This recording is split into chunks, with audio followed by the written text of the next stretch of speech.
Good morning. Good morning. I'm trying to redirect my focus. It's the 11:11 portal. Portal 11:11 portal. Where are we going? No, 11:11 is usually a good time to manifest. So this is the day to think of all the things that you want. I know sometimes it's hard. Like yesterday, I got this wave of these negative thoughts whenever, like, and they're like same old thought patterns that like I know don't serve me. And I thought like, oh, I've gotten through them, right? But I think some of those things, like our negative thought patterns, um, are just never going to go away. It's like we can do all these spiritual practices. We can work on ourselves. Hi there, I'm talking about angel numbers and how I got into a negative headspace yesterday. But I think that um, one of the things I learned I took this grief class in college that was for basically like grief counseling, right? And I learned a lot. I have lost some people in my life, and it really helped, right? And I think it helped me to be there for someone who has lost others. Oddly enough, as much of an empath as I am, I also was programmed to be this sort of hard and strong person, and so I can kind of shut down whenever someone is grieving, just because I don't want to take on their energy, and I feel like it's my responsibility to be strong, right? But anyway, so I learned in that class that the 5 stages of grief are not like this checklist, right? Like, okay, I felt angry, check. Next up, I gotta like go through the bargaining stage. But rather, these are cyclical. So the 5 stages of grief are things that we experience over and over and over again, but we just develop a better way to manage those feelings, right? And so I think whenever we do get into those negative headspaces that we think are, that we've already like done and gone through, right? That we've already like processed, and we're like, why am I thinking of this? I know this is bad for me. I think this is just something that is with us and that we have to manage, right? So, even if you might not be feeling the 11:11 portal, try to push past it. I made the analogy the other day that there was some tarot reader, I think it was Aqua Arcana, I think is her name, and she said that she treats her negative thoughts like a dog, right? Like, okay, you have barked, now sit down. And that really helped. But yes, anthropomorphizing those, our feelings are really helpful. There was a TikToker who said that she gave the negative self-talk a name of Brad, like this like frat boy that she's like, okay, Brad. And it really helped her like not take those thoughts seriously. So we're always going to have those thoughts, but we don't have to let them control us. And with that long introduction, let's get on to angel numbers. So the most common angel number that we know is 1111. Whenever we're a kid, we make a wish at 1111, right? 1111, make a wish. And I still joke to this day, like if I am at work, I'll joke with my coworkers and say, "Oh, it's 11:11. Make a wish," and a lot of people are tapped into 11:11, right? And it wasn't, but when you really like, there's the small like make a wish on 11:11 at 11:11, right? There's the small little act of that, and I think that's pretty powerful because it, even if you think that numbers, time, synchronicities are just all coincidence, and they have nothing to do with each other. I just saw 444 on the clock, by the way. I see angel numbers a lot, but I think it's because I've developed this. But even if you think it's a coincidence, even if you think like that you're more likely to notice it because you think of 444 a lot, right? Even if you're more of a scientific mind, taking time, oh, thank you for the like, taking time during those angel numbers to practice mindfulness is very powerful, whether you're a skeptic or whether you are a new age believer, spiritual person or not. So taking time when there are synchronicities to just go within and think about what you want out of life, that can't hurt anyone, right? So I really got tuned into, like, I had a new level of spiritual awakening whenever I started really being mindful as far as 11:11 goes. It was right before I moved from Oklahoma to California. And my particular lifestyle, I don't see this as a big deal, but a lot of people thought it was very brave of me to move from like a state where I had this support system, friends and family, all the way to California by myself. I kind of just saw it as like there was nothing for me in Oklahoma, so what was the risk, right? I was like a housekeeper with a college degree. People settled down really quickly, so I didn't really have like a love match. Men just wanted different things from wives back home. But, and the ones that might have been a vibrational match to me already got pared down, right? Because people just marry really quick in that state. So there was just like nothing, and all my friends, like, you know, they were settled down. So I couldn't like hang out with my friends just one-on-one. So it was like, moving to LA was just kind of like the natural progression of where my life was going. Also, you know, I work in film and TV, and I always knew it was what I was meant to do. I was naive in thinking that I could somehow make it in Oklahoma or get a big break in Oklahoma. I know that it's possible. There is an Amazon movie called Vast of Night that was shot in Oklahoma from an Oklahoman, and I think that's great. However, it's a guy. And as a woman, I do have limitations in the film and TV industry, not trying to be negative, just a reality of it.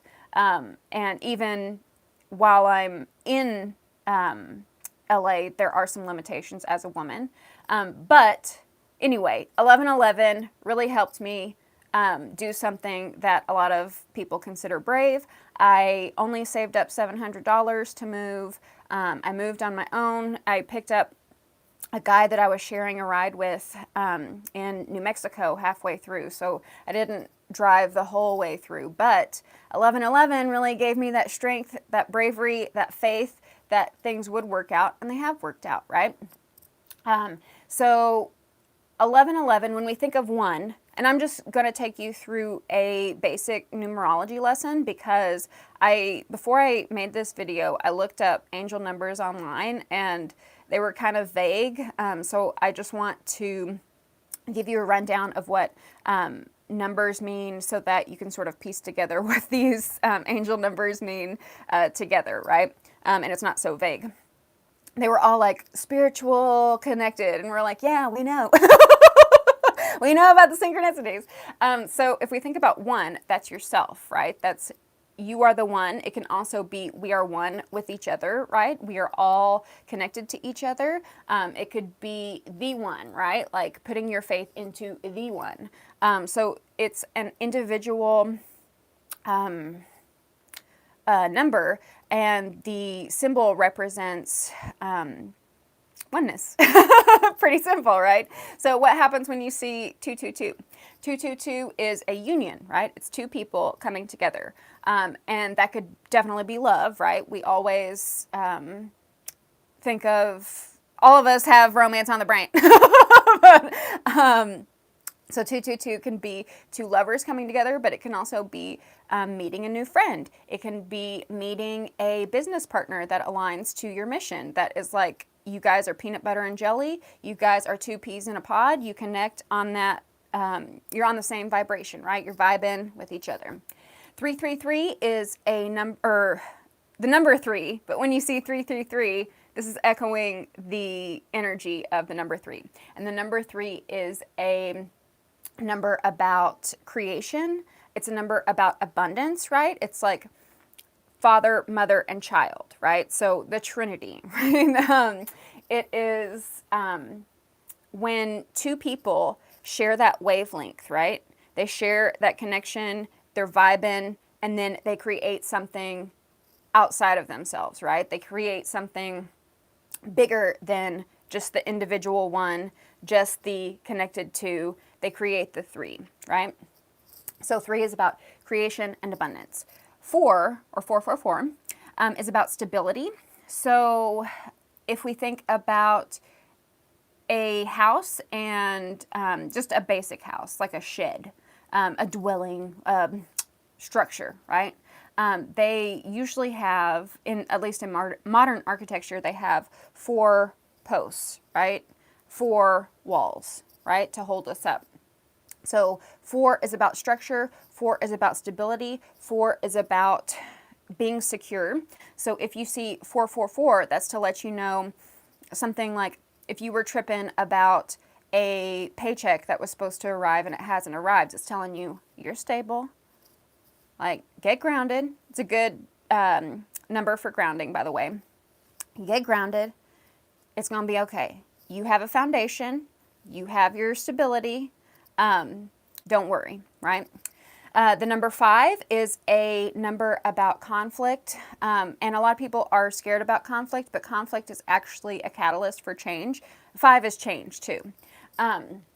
So the thing about conflict is, there are things in this world that agitate us. There are things in this world that we don't agree with. There are things in this world that frustrate us. But those things help us pivot in the direction that we need to go in. So even though we may face challenges, those challenges are what leads us to our ultimate growth, our ultimate potential. And without those challenges, we probably wouldn't be as good as we are, as smart as we are, as determined as we are. So I always tell people, really do not be scared of conflict, because you have to look past that conflict, right? You have to be strong enough in what you're fighting for to get past that hurdle, right? And a lot of times we can surmount that conflict. We can reach a compromise. But I think people are so scared about fighting, so scared about debating, so scared about doing things out of their comfort zone or taking risks that are challenging, right? That they never reach that level of getting those win-win situations, of crossing over past that conflict. So with that said, after 5 comes 6. And what is 6? 6 is harmony. 6 is balance. 6 can mean I'm thinking of 6 as far as the 6 of Cups, which is returning home from something you that was challenging, right? Returning sort of back to a new state of awareness, because you've added a cup, right? You had that conflict with the 5 of Cups. I'm talking about tarot right now. You had that conflict with the 5 of Cups, being sad, feeling sorry for yourself, only thinking of the negative, only thinking of poor, pitiful me.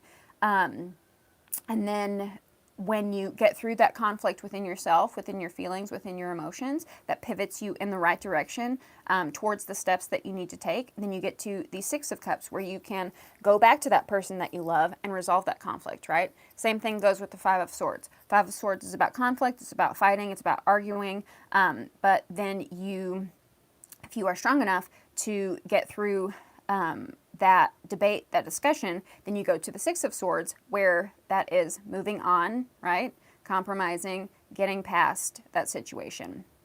So 6 is about harmony, 6 is about balance. Next, we move on to 7. And for an expert, I'm kind of stumped right now. So let's look it up in real time. It's like I have 8, the number 8 in my head, but I totally forgot what 7 means. I do know that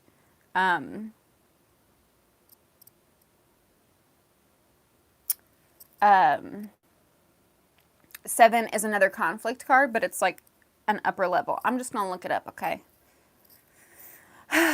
Sorry, guys. Even the experts need to need a buffer course. Okay, let's see. And I also want to say that numerology isn't my main jam. A lot of people will say, like, I like numerology better than astrology, or I like numerology better than tarot, or something like that. But I don't think it's a system to solely rely on, but I think those are symbols like anything else, right? Like Aries is a symbol, Pluto is a symbol, numbers are symbols, right? So it's just something to be interpreted, but not necessarily, that doesn't make sense. Bear with me, guys. I appreciate your patience.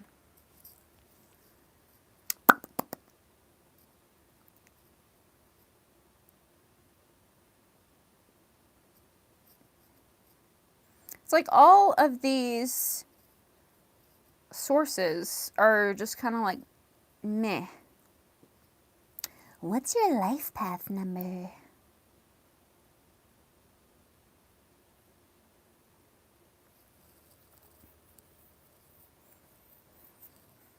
Seven is conflict too, but what else?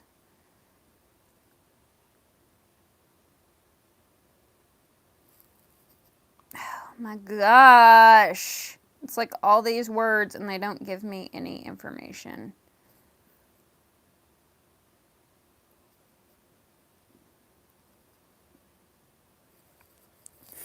Let's come back to 7. So 8 can mean infinity. 8 is like double of stability. 8 can be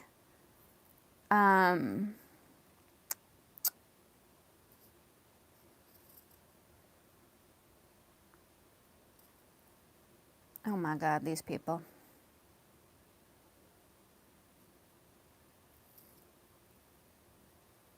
Ah!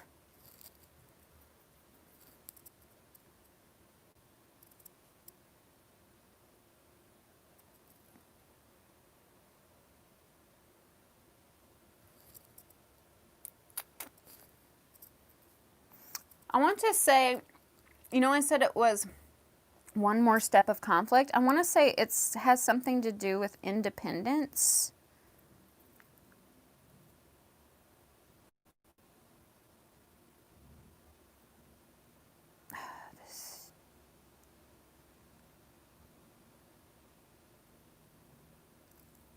Oh my God. Sorry, y'all. Really appreciate your patience.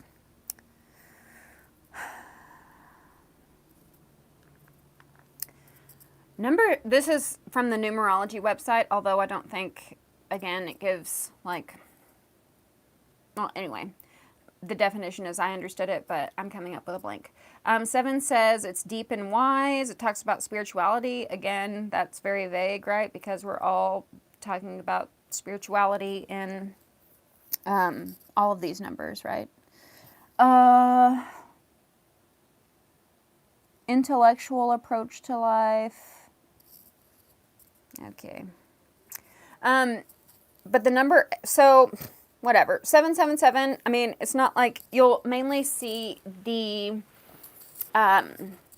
numerology numbers of 1111, 111, 222, 333, 444, 555, because of the way we tell time. If you tell time in a military way, then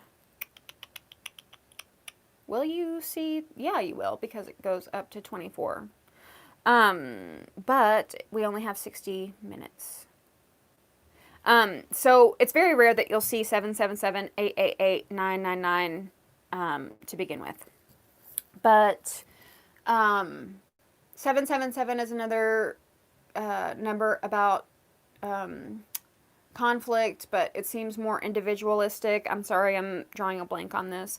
888. 888. I looked this up the other day specifically because there was an address I was supposed to go to. Ended up being the wrong address, but I digress. But it represented abundance. It represented opportunities. It represented being like thrifty and having an abundance mindset. And it was so crazy because I had burned a candle for 888 for that specific reason. And I put my little Buddha next to, it's like a crystal adventuring Buddha up against the candle to like charge it, you know. And I noticed Buddha's little fat belly mimicked the roundness of the eights, and so I thought that was so cute. But 8 did represent, whenever I looked it up, it represented abundance, wealth. So I thought that was really interesting. If you ever need to remember what 8 means, just think fat little Buddha belly.